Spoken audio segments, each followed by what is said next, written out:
الحمد لله رب العالمين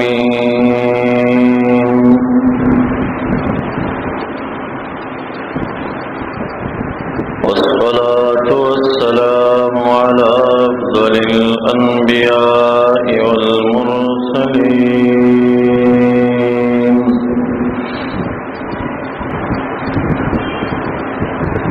أما بعد فأعوذ بالله من الشيطان الرجيم بسم الله الرحمن الرحيم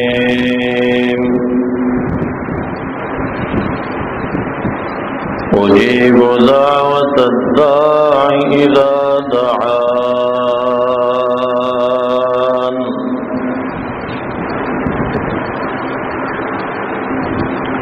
وقال النبي صلى الله عليه وآله وصحبه وسلم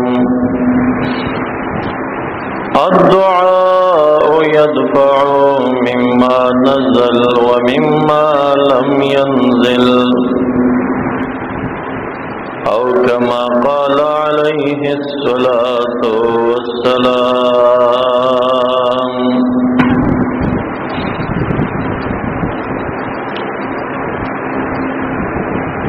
محمد سيد الكونين والثقلين والفريقين من عرب ومن عجم مولاي صل وسلم دائما أبدا على حبيبك خير الخلق كلهم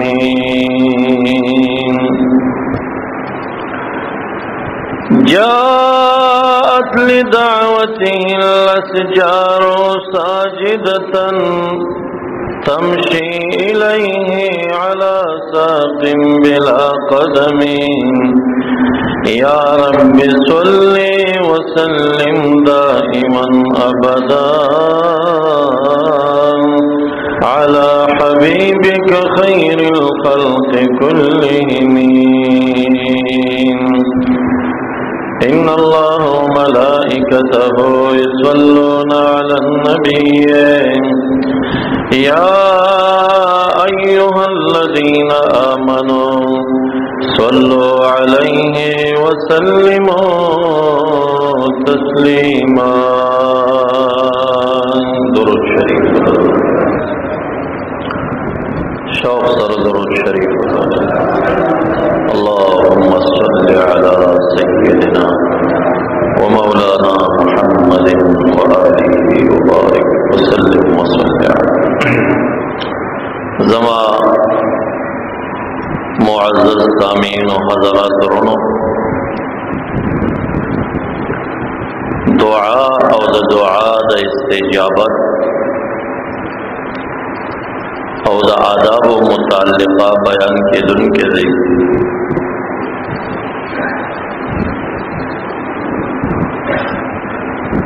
دا چې الله رب الجلال نص قرآنی سرا ټولو عبادو ته د رحمت عالم په زبان باندې دعوت ورکړې دی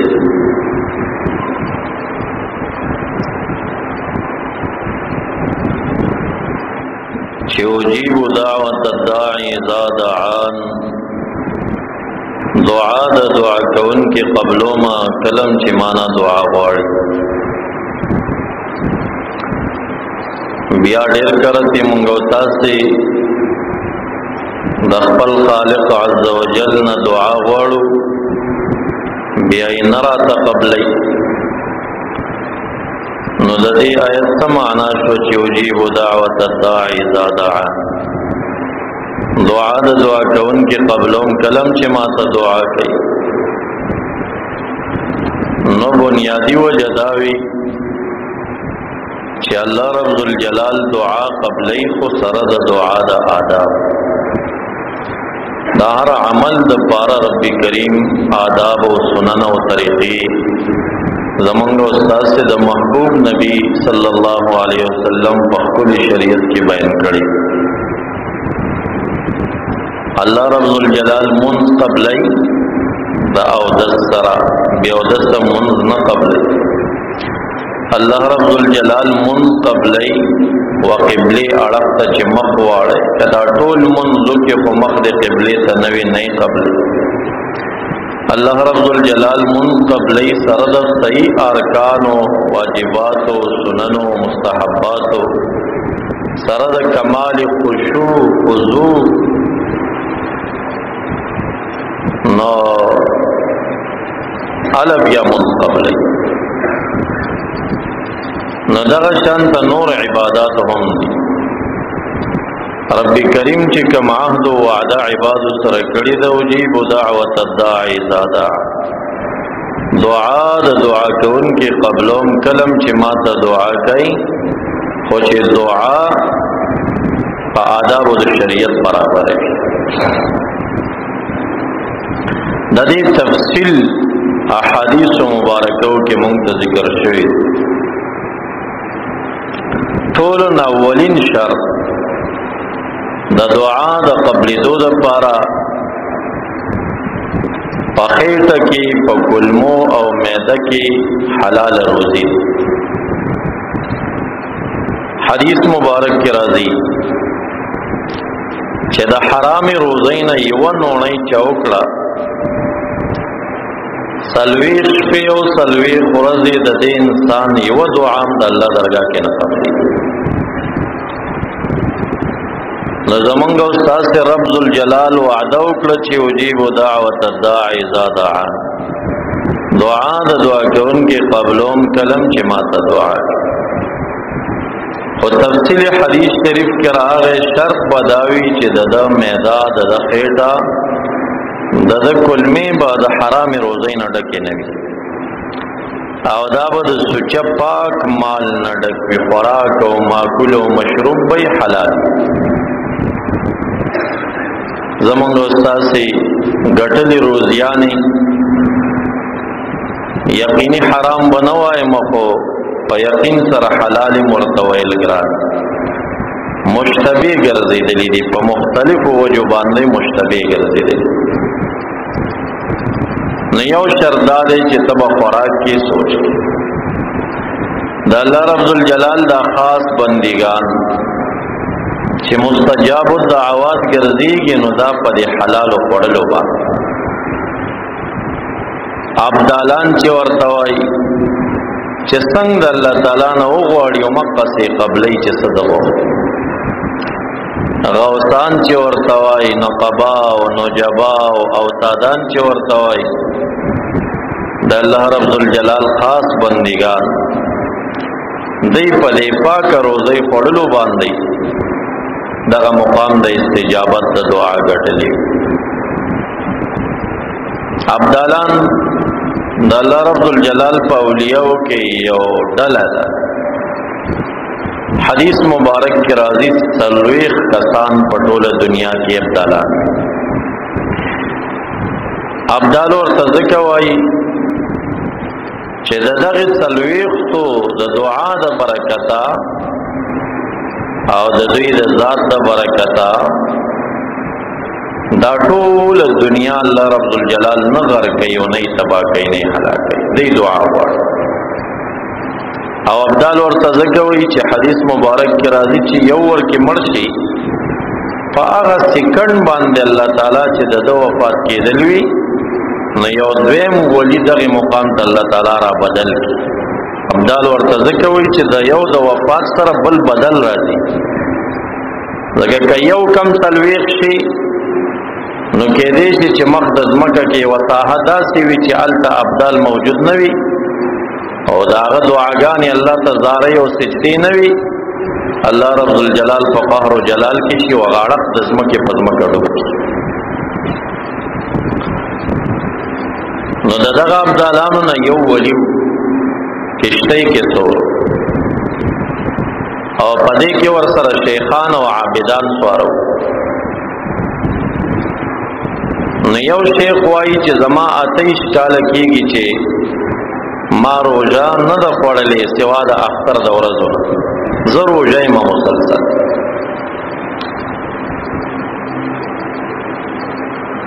بل شیخ هم ډېر کلونه یاد کړل چې ما دومره وخت کېږي چې زه د شپې خوب نه کوم او ولاړ یم الله تعالی ته په قیام باندې. دا ابدالونه چې کوم ولیو بزرګو هغه ورته متوجه چې دې شیخانو د خپل شیخۍ او کمالونه بیان کړل، نو د دې ولیو ابدال سره یو بوجنګۍ شان وپای کې کجوري وي او د کجوري نه یو کجوره راواخسته او خپلې ته واچوله او د عابدانو ته ویل چې تا 28 کاله د ورځې روژه نیولې او د شپې قیام کړی دی او ما چې دا یو کجوره واچوله خپلې ته دغه یوه کجوره خوړل ستا د 28 کاله روژو نه زما په نسبت باندې دا افضل او بهتره. شیخان غصه شو چې آخر ته څوکې ولې مونږ دومره عبادت کړی دی او ستا خوراک کړی دی او ستا خوراک دی زمونږ د عبادت او د روژې معادل او برابر شي. نو هغه ورته ویل چې تاسو 28 کاله روژې نیولې دي، یا مو په حرامو باندې روژه ماتې کړې پیشنمې کړې دي یا مو په مشتبه باندې کړې، او الله تعالی ته هغه روژې مقبولې نه دي چې هغه په حرامو باندې روژه ماتې وشي یا پیشنمې وشي. او ما چې دا یو کجوره راواخسته نو ما ته په یقین سره معلومه ده چې دا حلاله ده او سوچه حلاله ده او پاکه. دوی دغه مقام ته په دې پاکې روزۍ باندې رسېدلي. یو شرط د استجابت د دعا دپاره حلاله روزي چې نه قبلېږي نو دا د ګیله د خالق نه نه کوي.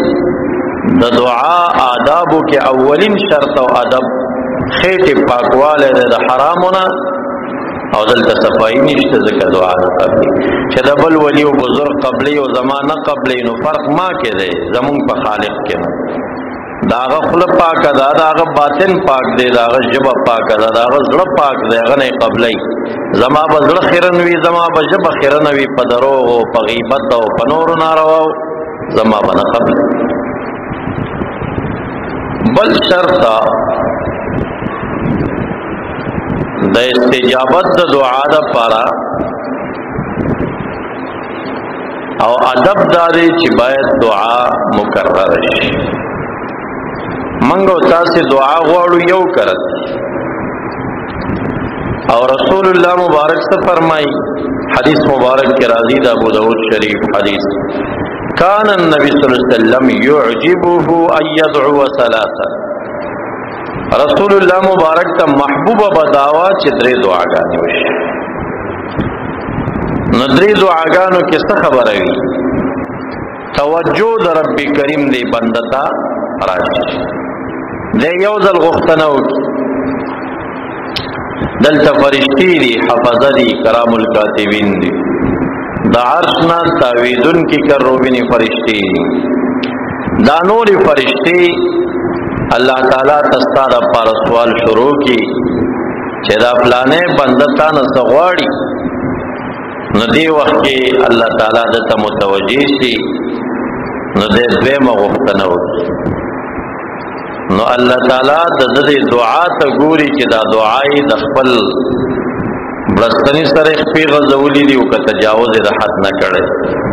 نو چې درېمه دعا وکړي او د شریعت مخالفه نوي باطن صفاوي الله تعالی قبول کوي.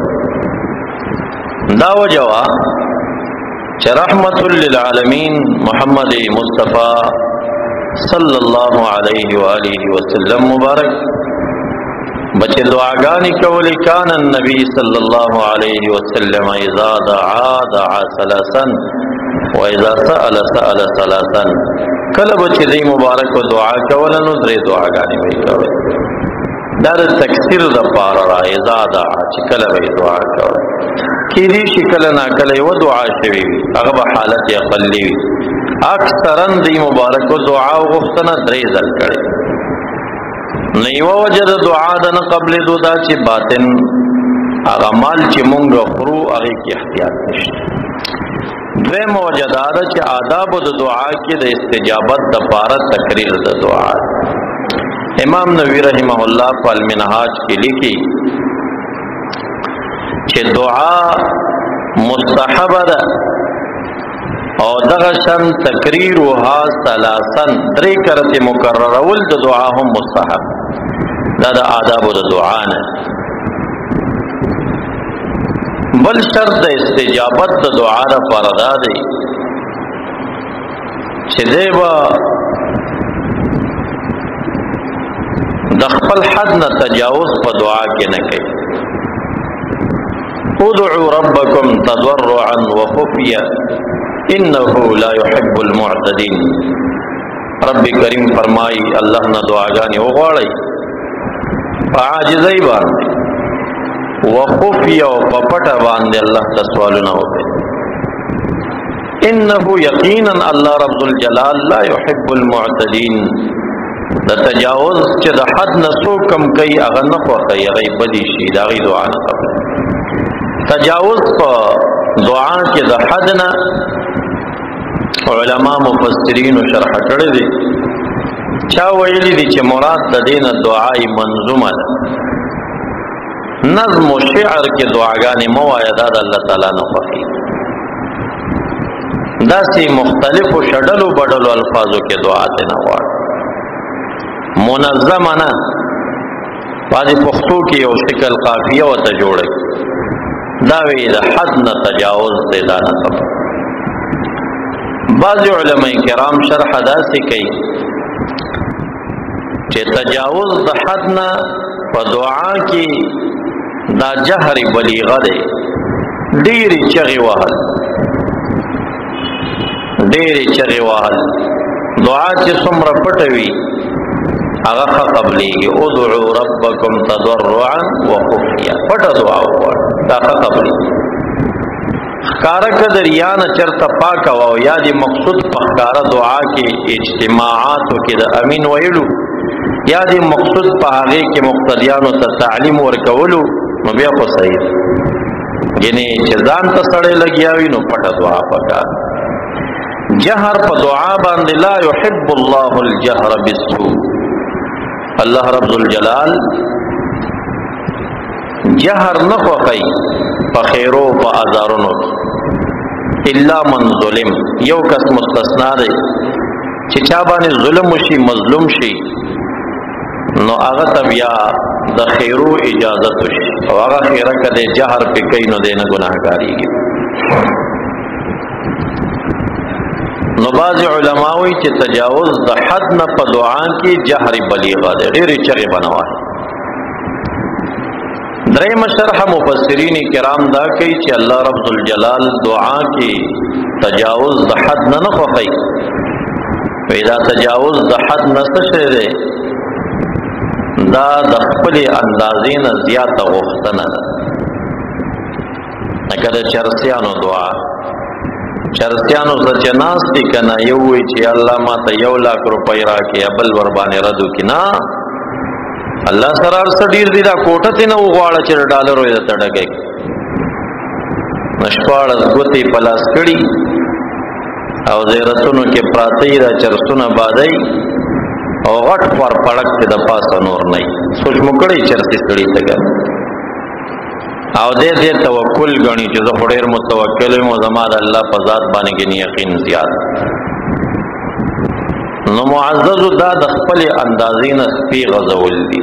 خپلې بړستن سره دعا غواړي، شرف غواړي، نیکي غواړي، داسې مه غواړه چې الله ما ته د پیغمبر مقام راکړي. د پیغمبر مقام خو څه نه درکوي چې نورې دعا دې نه قبلېږي. دا ته د خپل حد نه زیاتې کوي. د الله رب الجلال خاصو عبادو کې یو ولی یاد کې، یا الله د فلانی ولی مقام راکا، نو ستا عمل د هغې قابل دی چې د هغې ولی مقام غواړي. دا د حد نه تجاوز دی. دنیا په لحاظ هم داسې ده. دنیا په لحاظ، د دنیا په لحاظ باندې هم داسې ته غواړه چې خپلې بړستن سختې غځوه، خپل نسب، خپل ټبر، خپل خاندان ته ګوره. نو داسې مه کوه چې الله وزیر اعظم باچا دا چې کم مالداري لري نو نواز شریف صاحب نو دومره پیسې ما ته هم راکړه. خوله به وشکې، خدا نه درکوي. دا د حد نه تجاوز. تقابل دا غومره سرمایې نه وي. خپل خاندان کې سوچ وکړه، هغه څه غواړه. که دنیا مغواړي هغه عمر وغواړه چې ستا د اندازې موافقه وي. دغه تجاوز دی د حد نه په دعا کې د الله رب الجلال نه. بل تجاوز د حد نه په دعا کې دا دی چې دعاګانې سفارشات او شفاعتونه وي. که د ځان د پاره غواړي دعای محضه ده، که د غیر د پاره غواړي شفاعت دی. نو شفاعت کې بیا ځان سره لږ سوچ کوه دومره څه د بل د پاره غواړه نو چې ته پوهېږي چې زما دا سفارش د عمر باره کې چلی. ګورې دا زمونږ په دې دعاګانو کې ډېرې غلطۍ دي. مونږ ډېرو مشایخو ته لاړ شو، هغه مونږ ته دعا راته علم ښه شی دی. علم چې چا سره نه وي که نه د هغه دعا کې م غلطي وي. شیخ ته لاړ شو، کامل پاک سړی راته ښکاري، دعا راته هغه چې لاس اوچت کړي یا الله مولانا صاحب ته عمر خضري ورکړي. نو عمر خضري الله تعالی بل پیغمبر تم چرته ورکړی دی، عمر خضري چرته یو ولی تم ورکړی دی. بل دا د حد نه زیاتی دی په دعا کې، د الله تعالی نه قبلې دا دعا. ډېر خلک زمونږ داسې وایي فلاني ته عمر خضري ورکړي. عمر خضري الله تعالی چاته نه ورکوي. دا خو د هغه په ذات کې یوه معجزه وه. د نوح علیه السلام په معجزو کې څه راځي؟ وی د نوح علیه السلام معجزو کې یوه معجزه دا ده چې 9.5 کالو کې په ږیره او سر کې یو ویښته سپین ونه لګېده. وی دا خپله یوه معجزه وه. نو خضر علیه السلام ته چې الله تعالی کوم عمر ورکړی دی دا د هغه یوه معجزه ده. دا د بل دپاره مه غواړه او ځان دپاره مه غواړه، دا نه قبلوي درته. څومره خلکو دا دعا کړې فلاني ته عمر خضري ورکړي، د سره یې نه قبلوي ورته. ګوري بله ورځ هغه مړي بېغځولي. دا د حد نه زیاتی دی، د حد اندازې. انه لا يحب المعتدين. الله تعالی تجاوز په دعا کې د حد نه دا نه خوښوي، هغه نه قبلوي چې ته زیاتی کې په دعا کې. زمونږ ډېر ملګري داسې دعا غواړي، بیمارانو ته دعا وکړي یا الله بیماران د اهل اسلام ټولو ته شفا ورکړي. دا د حد نه زیاتی دی. ته سفارش کې لګیایي نو ستا دې ژبه کې اوس دومره زور شته دی چې د ټولې دنیا مسلمانان الله تعالی بیمار کړي دي. دا خو یو نظام دی. دا به یو سړي نه ګناه شوي وي، من یعمل سوءا یجز به. چا چې ګناه وکړه بدل یې ورکول کېږي. د الله تعالی نظام دی، هغه ګناه کړي د بدل یې په بیمارۍ ترې نه اخلي. بل سړی داسې دی چې هغه ته الله یو مقام ورکړی دی، هغه مقام د عمل کمزور دی، بیماری پې راولي مقام ته یې رسوي. مختلفی وجې د بیماریو دي. د الله خپل یو تصرفات او نظام روان دی د الله تعالی. ته اوس را پاسېږي یا الله بیماران د اهل اسلام ټولو ته شفا ورکړي. ډېر شیخان دا دعا غواړي که نه غواړي؟ ته خو هسپتال ته لاړ شه، هسپتال تش شو د بیمارانو نه، قبوله شوه دا دعا. نه د ښه سړي دا دعا قبلېږي او نه د ولې نه قبلېږي. دا زیاتی کوي د حد نه. ته خپل ځان وتله، ځان اندازه کا چې ته خو ځان سره په دې یقین شي چې زه الله ته ګران یم، الله زما مني او د بل باره کې سفارش هم مني. نو بیا سوچ وکړه چې د یو سفارش راته مني، د 2 مني، د 10 مني، 50 مني. ځان وتله نو د هغې نه بعد بیا خبره کوه که نه. لږ تحدید ورکوئ، لږ تقید ورکوئ. حاضرین مجلس کې څوک بیمار یا الله شفا ورکړي، داسې یو دعا وکړه. کېدای شي چې 500 نفرو کې الله تعالی ستا سفارش قبول کړي. اوس ټول اهل اسلام دنیا کې چې څومره دي ټولو ته شفا ورکړي.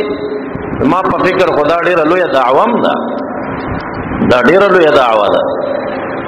یو صورت مستثنا دی، خو هغه کمال عشق وي، کمال محبت وي، کمال مینه وي. دا یو نیم کس راشي خو هغه مدار د شریعت هغه نه ګرځېږي چې بل سړی پې ځان قیاس. دا واقعه زما د نظر نه کتاب کې تېره شوې ده چې د الله رب الجلال په خاصو بندګانو کې یو کس و، هغه به دعا کوله. دعا کې به یې څه ویل؟ یا الله، یا الله د محمد مصطفی امت ټولو ته چې د جهنم څومره عذاب تیار کړی دی، دا ټول عذاب ما نه واخله او د رسول الله ټول امت معاف کا.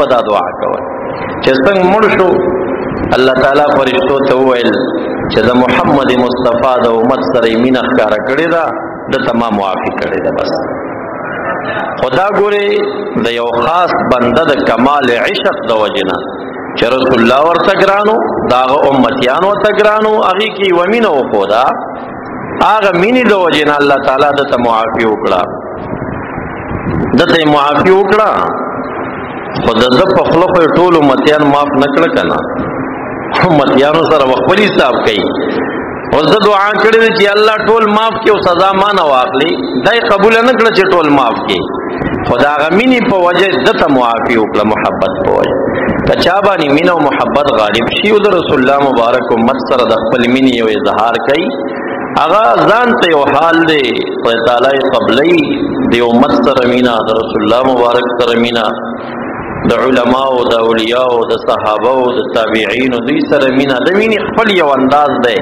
او خپل یو باب دی او خپل شرافت او مقام دی هغه باندې نور سيزونه نو ورخیږي او نه په قیاس کېږي نو معزز مقصد ملا دی چې دا انه لا يحب المعتدين الله تعالی په دعا کې د تجاوز نه کون کې نه خوښي دا دعا نه قبل تجاوز مختلف اړخونه مې درته وښودل یا جهر بلیغ ډېرې چغې دا نه خوښي نه قبلې بیا یا مراد ورنا منظومه دعا ده داسې نظم شکل کې جوړه شوې دعا هغه نه قبلې یا مراد ورنا تجاوز د حد نه په دعا کې د دنیا په امور کې یا د آخرت په امور کې د انبیاء او مقامات غوښتل وغیرہ یا دنیا کې ډېره سرمایداري چې د شان نه بالاتري دا نه یا د یو چا د پاره په سپارښت کې زیته کول تاسو تمام مثال درکړیو کنه بلته چې دعا کې دا سپارښت ده نو کته چرته د وخت گورنر ته وزیر اعلی تګرانی استاد ګماني چې زما په خپل باندې یاره چې ورشم نه یو ټاس پرمر خوراته منظوري او چې تکل لاړی وزیر اعلی صفتا یا قومي منبر ته خدي یقین دې چې یو ټاس پرمر خو زما په وینا راته منظوري ته چل تا ورلې کنه نتا ورته وی چې یاره دا روډ بم راته پوښ کې او د ګیس دا اډه بم راته غټه کې او یو سل ټاس پرمر بم راته ولګي او زموږ علاقه کې به یو سکول منظور کی راځه او هسپتال نشته او هسپتال به منظور کړي نو زم کې دي چې وزیر اعلی دی او څو ته تونی ګرم کې